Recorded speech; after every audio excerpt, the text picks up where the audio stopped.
External Affairs Minister S. Jaishankar has said that India and China are trying to rebuild the ties damaged by the Galwan Valley clashes of 2020, as a tense relationship will not serve either side. The Ministry of Corporate Affairs will host a virtual candidate open house today for the PM internship scheme, building on the success of its previous sessions.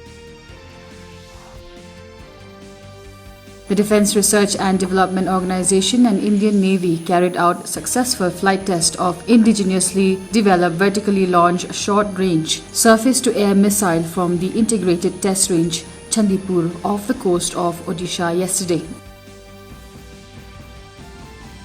A fact-check unit of the central government has identified more than 1,500 fake news items in the last 3 years.